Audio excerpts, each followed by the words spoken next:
Hello guys, ഇന്നൊരു cooking video. സുൽത്താനയുടെയാണ് കേട്ടോ recipe, mushroom തോരൻ. അപ്പോൾ നമുക്ക് എങ്ങനെയാണ് ഉണ്ടാക്കുന്നതെന്ന് നോക്കാം. അതിനായിട്ട് ആദ്യം കൊച്ചുള്ളി, പച്ചമുളക്, കറിവേപ്പില എല്ലാം കട്ട് ചെയ്ത് വെച്ചായിരുന്നു.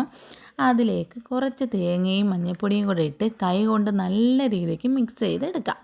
ഞങ്ങളെപ്പോഴും തേങ്ങ ഒന്നിച്ച് ചിരകി വെക്കാറാണ് കേട്ടോ പതിവ്. അതുകൊണ്ടാണ് ടിന്നിൽ നിന്നൊക്കെ എടുത്തിടുന്നത്. തേങ്ങയിട്ട് മിക്സ് ചെയ്തതിന് ശേഷം നല്ലപോലെ മിക്സ് ചെയ്യണം കേട്ടോ. പിന്നീടൊരു അതൊന്നും നമുക്ക് മാറ്റി വെക്കാം. പിന്നീടൊരു പാൻ എടുത്ത് അടുപ്പിൽ വെക്കുക. ചൂടാകുമ്പോൾ കുറച്ച് ഓയിൽ ഒഴിച്ച് കൊടുക്കാം. അതിന് ശേഷം കടുക്, പിന്നീട് കറിവേപ്പില കുറച്ച് കരിഞ്ഞു കേട്ടോ. അതിൻ്റെ അടുത്ത് നിന്ന് കാര്യം പറഞ്ഞപ്പോഴത്തേന് അതവിടെ കരിഞ്ഞ് തൊട്ടടുത്ത് നിന്നിട്ടാണ് കേട്ടോ ആ പണി കാണിച്ചത്. പിന്നെ വറ്റൽമുളക് ഇട്ടതിന് ശേഷം ഗാർലിക്കും കൂടെ ഇട്ട് ഒന്ന് ഇളക്കി കൊടുക്കാം. അതിന് ശേഷം നമുക്ക് മഷ്റൂം ഇടാം കേട്ടോ. കുറച്ച് മഞ്ഞൾപ്പൊടിയും കൂടെ ചേർത്ത് കൊടുക്കുക. അരപ്പിൽ മഞ്ഞൾപ്പൊടി കുറവാണെന്ന് പറഞ്ഞുകൊണ്ട് ചേർത്തതാണ്, പക്ഷേ ലാസ്റ്റ് മഞ്ഞൾപ്പൊടി കൂടിപ്പോയി, അത് വേറെ കാര്യം. അങ്ങനെ ഇനി നമുക്ക് ലാസ്റ്റ് സ്റ്റെപ്പ്, നമ്മൾ ആദ്യം റെഡിയാക്കി വെച്ചിരുന്ന അരപ്പില്ലേ, അത് നമുക്ക് മഷ്റൂമിലേക്ക് ആഡ് ചെയ്ത് കൊടുക്കാം.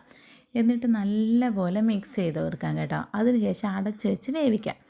അങ്ങനെ നമ്മുടെ ഐറ്റം ഇവിടെ റെഡി ആയിട്ടുണ്ട് കേട്ടോ, മഷ്റൂം തോരൻ. ഇടയ്ക്കിടയ്ക്ക് ഞാൻ ഇളക്കി കൊടുത്തായിരുന്നു കേട്ടോ, അത് വീഡിയോ എടുക്കാൻ മറന്നായിരുന്നു. അപ്പോൾ ഫുഡൊക്കെ കഴിക്കുമ്പോഴത്തേനും വീഡിയോ ഒക്കെ എടുത്ത് വെക്കാമെന്നാണ് വിചാരിച്ചത്, എങ്ങനെ ഉണ്ടാകുന്നൊക്കെ പറയാനായിട്ടേ. അപ്പോഴത്തേനും മറന്നുപോയി കേട്ടോ, എടുക്കാൻ പറ്റിയില്ല. എന്തായാലും സംഭവം അടിപൊളിയായിരുന്നു. അപ്പോൾ ഇനി നമുക്ക് അടുത്ത വീഡിയോയിൽ കാണാം. Tata, bye bye.